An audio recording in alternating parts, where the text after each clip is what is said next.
శ్రీ మహాగణాధిపతి నమ శ్రీ గురుభ్యో నమ. గజేంద్ర మోక్షం అయిన తర్వాత ఇప్పుడు క్షీరసామగ్ర మదనం అనేది భాగవతంలో చెప్పుకుంటున్నాం.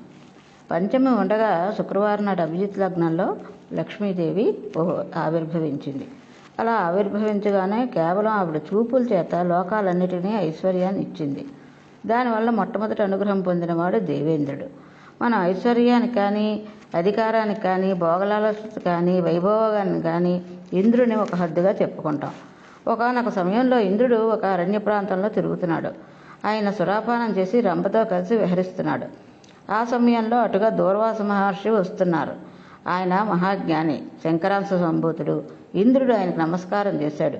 ఆయన చుట్టూ ఉన్న పరివారం దేవేంద్రుడిని కుశలం అడిగి దేవేంద్రుడికి ఆశీర్వచనం చేశారు. దూర్వాస మహర్షుని చేతిలో ఒక పారిజాత పుష్పం ఉంది. ఆ పుష్పము ఈయన కృష్ణ భగవాన్ దగ్గరికి వెళ్ళినప్పుడు మహానుభావ ఈ పుష్పాన్ని స్వీకరించండి అని కృష్ణుడు ఇచ్చాడు. అది భగవంతుడిచే స్వయంగా ఇవ్వబడింది. దీనిని ఈశ్వర నిర్మాల్యం అంటారు. లక్ష్మీదేవి అందులో ఉంటుంది.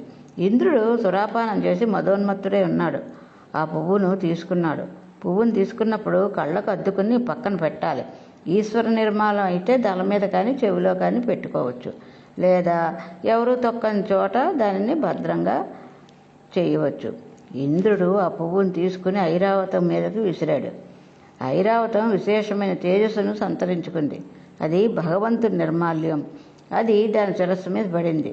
అది దాన్ని స్వీకరించింది. దాని తేజస్సును పొంది ఇంద్రుడిని మోయడం మానేసి అరణ్యంలోకి వెళ్ళిపోయింది. అప్పుడు దూర్వాస మహర్షి ఇంద్రుడిని చూసి, నీవు ముకుంద పాదారవిందం నుండి వచ్చినటువంటి పారిజాత పుష్పాన్ని తిరస్కరించావు కనుక నీవు ఉత్తర క్షణం ఐశ్వర్యభ్రష్టుడు అయ్యదుగాక. స్వర్గలక్ష్మి ఇప్పుడే బయలుదేరి స్వస్థానమైనటువంటి వైకుంఠంలో ఉన్న మహాలక్ష్మిలో ఐక్యమైపోతుంది. ఇక నీకు స్వర్గంలో ఐశ్వర్యం ఉండదు అన్నారు. ఈ మాట వినగానే శత్రువులు వచ్చేస్తారు. ఐశ్వర్యం పోవడానికి ఒక కారణం ఉండాలి కదా. రాక్షసులందరూ అలాగే వచ్చేసారు.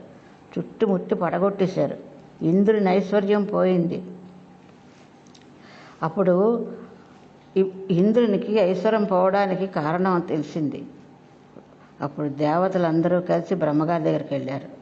అప్పుడు బ్రహ్మగారు, అప్పుడప్పుడు నీవు కండకావరంతో ప్రవర్తిస్తూ ఉంటావు.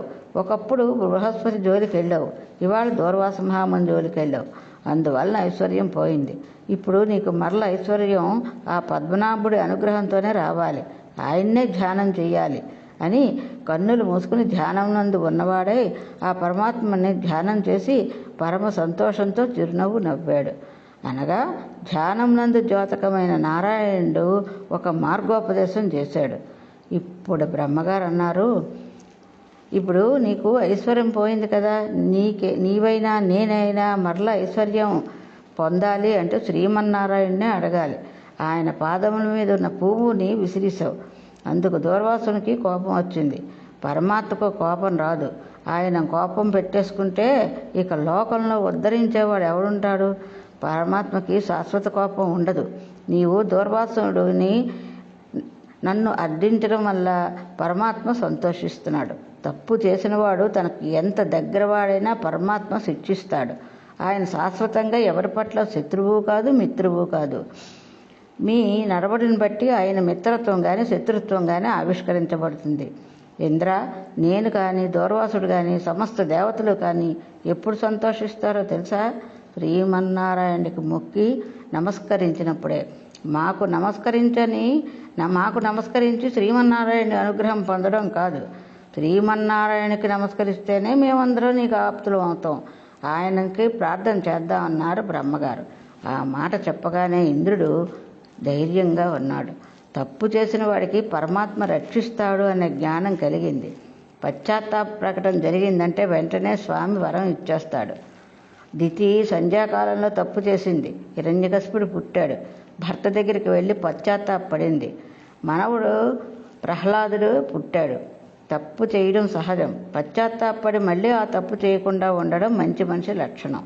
అప్పుడు ఇంద్రుడు తాను చేసింది తప్పు పని అని తనను మన్నించమని మనస్సులో అనుకుని స్వామిని ప్రార్థించాడు. అంతే. ఎక్కడో వెళ్ళి కూర్చుని జీవితాంతం తపస్సు చేసిన వాళ్ళకి దొరకని పరమాత్మ దర్శనం పశ్చాత్తాపం కలగగానే ఇంద్రుడికి దొరికింది. వెంటనే పరమాత్మ ఇంద్రుని ఎదుట ప్రత్యక్షం అయిపోయాడు. అలా సగుణంగా కనపడగానే అందరూ చూడలేక కళ్ళు మూసేసుకున్నారు. ఎదురుగుండా ఉన్నదేదో అర్థం చేసుకోలేకపోతున్నారు. ఇప్పుడు చూడడానికి కూడా ఒక ఈశ్వరానుగ్రహమే ప్రసరించింది. ఆయనను చూడడానికి ఆయన అనుగ్రహం కావాలి. అంతటా వ్యాపించి ఉన్న ఆయన ఈ కంటితో చూడడానికి వీలుగా ఎదురుగుండా ఈశ్వరానుగ్రహంతోనే చూశారు. పరమాత్మ ప్రత్యక్షం అయ్యేసరికి వీరందరి తరపున చతుర్ముఖ బ్రహ్మగారు పరమాత్మను ప్రార్థన చేశారు. శ్రీమన్నారాయణుడు ఆ స్తోత్రం విని చాలా సంతోషించాడు. నీవు ఐశ్వర్యం పోయిందని కదా విచారిస్తున్నావు. ఐశ్వర్యం ఏమిటి? ఈ శరీరానికి యవ్వనం పోకుండా, మృత్యువు రాకుండా, ప్రళయకాలం నుండి మాత్రమే మరల లీనమై, ఎలా వార్ధక్యం రాకుండా, ఐశ్వర్యం చెరకుండా, అనారోగ్యం రాకుండా, నిరంతరము తేజస్సుతో కనురెప్ప పడకపోయినా సరే హాయిగా సమస్త తేజస్సును చూడగలిగి, భూమికి పాదము ఆనకుండా అంతటా తిరగగలిగిన ఇన్ని శక్తులను ఇయ్యగలిగిన అమృతమును నీకు ఇస్తాను అని అన్నారు. అది ఈశ్వరానుగ్రహం ఉంటే ఇంద్రుడు నోరు విప్పి ఏమి అడగలేకపోయినా పరమాత్మని మనసులో తలుచుకుని నాది తప్పే మహానుభావ అని అన్నాడు. అందువల్ల పరమాత్మ అమృతం ఇస్తానని అన్నాడు. మీరు అనేక ఔషధులు తీసుకురండి, గడ్డి తీసుకురండి, పువ్వులు తీసుకురండి, ఇవన్నీ పట్టుకు వెళ్ళి పాల సముద్రంలో వెయ్యండి. అక్కడ మందర పర్వతాన్ని తీసుకువచ్చి గవ్వంగా మెల్లగా పాల సముద్రంలోకి దించండి. దానికి వాసుకి తాడుగా చుట్టండి. దేవతలు దానవులు దాన్ని అటు ఇటు పట్టుకోండి. ఇప్పుడు మీకు ఐశ్వర్యం పోయింది కాబట్టి దానవులు మీ మాట వినరు. నాగుపాము కూడా ఎలుకను పట్టుకోవాలంటే కలుగులోంచి వచ్చి కాసేపు పడుకుంటుంది. దానవులు మట్టి పట్టడానికి మీరు కొంచెం ఓర్పు వహించాలి. వారితో స్నేహం చెయ్యండి. వారిని క్షీరసాగర మదనానికి తీసుకువచ్చి సాగరాన్ని చిలకండి. అప్పుడు అందులోంచి అమృతం పుడుతుంది. మొదట హాలాహలం వస్తుంది, అగ్నిహోత్రం వస్తుంది. భయపడకండి. పూనికతో మరలా చిలకండి. చాలా గొప్ప గొప్ప వస్తువులు పుడతాయి. మనసు పారేసుకోవద్దు, నిగ్రహించుకోండి. నేను ఇస్తేనే పుచ్చుకోండి, లేకపోతే ఊరుకోండి.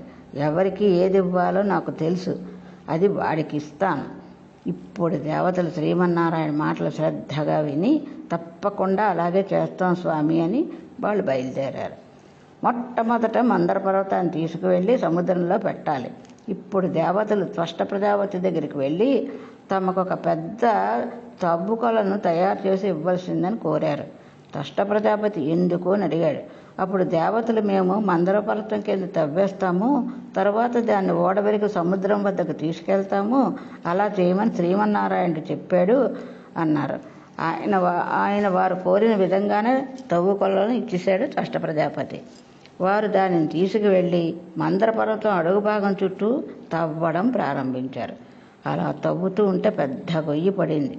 ఇప్పుడు మందర పర్వతాన్ని తీసుకెళ్ళి సముద్రంలోకి దింపాలి. అందుకని దాన్ని కొన్ని తాళ్లతో కట్టి దానిని ఊపుతున్నారు. అలా ఊపి మొత్తం మీద మందర పర్వతాన్ని అందరూ కలిపి పైకి ఎత్తారు. అయితే అది పక్కకు ఒరిగిపోయి పడిపోయింది. ఈ సందర్భంలో దాని కింద పడి కొందరు మరణించారు. అప్పుడు మిగిలిన వారందరూ పక్కకు చేరి ఈ మందర పర్వతాన్ని సముద్రం వరకు తీసుకెళ్ళడానికి మనం శ్రీహరి సహాయం అడగలేదు. అందుకే అడిగి ఉంటే ఆయనే వచ్చి మనకు సహాయం చేసి ఉండేవాడు. ఆయన వస్తే ఎంత బాగుండునో అని అనుకున్నారు. వాళ్ళ మాట అనేసరికి బంగారు రంగులో ఉన్న గరుడ పక్షి మీద శ్రీమన్నారాయణుడు కిందకు దిగి దేవతలను ఓదార్చి మందర పర్వతాన్ని బంతి వలె నేర్పుతో చేత్తో పట్టుకుని దానిని తీసుకుని మరలా గరుడ వాహనం ఎక్కి వెళ్ళిపోయాడు. శ్రీమన్నారాయణుడు పాలసముద్రం ఒడ్డున దిగి గరుత్మంతుని వెనక్కి పంపించేశాడు. చిలికేటప్పుడు వాసుకి శరీరం వరిసిపోకుండా మందర పర్వతాన్ని నునుపుగా చిక్కించారు. వాసుకిని తీసుకువచ్చి పర్వతానికి చుట్టారు. ఇప్పుడు మందర పర్వతం పాలసముద్రంలోకి పెట్టారు. ఇప్పుడు అది మునిగిపోకూడదు. అప్పుడు దేవతలను పిలిచి వారిని వాసుకి తలవైపు పట్టుకోమని, రాక్షసులను పిలిచి వారిని తోకవైపు పట్టుకోమని చెప్పారు. వెంటనే దేవతలందరూ వెళ్ళి వాసుకి తలవైపు పట్టుకున్నారు. అప్పుడు రాక్షసులు మేం తోక పట్టుకోవడం ఏమిటి, మేము తలవైపే పట్టుకుంటామన్నారు రాక్షసులు. అందుకు స్వామి వెంటనే ఒప్పుకొని రాక్షసులను తలవైపు పంపించేసి దేవతలను తోకవైపు పట్టుకోమని చెప్పారు. దేవతలు మాట్లాడకుండా వాసుకి తోకవైపుకు వెళ్ళి తోకను పట్టుకున్నారు. స్వామి మాటల పట్ల దేవతలకి గల విశ్వాసం వారిని అమృతం తాగేటట్లుగా చేస్తోంది.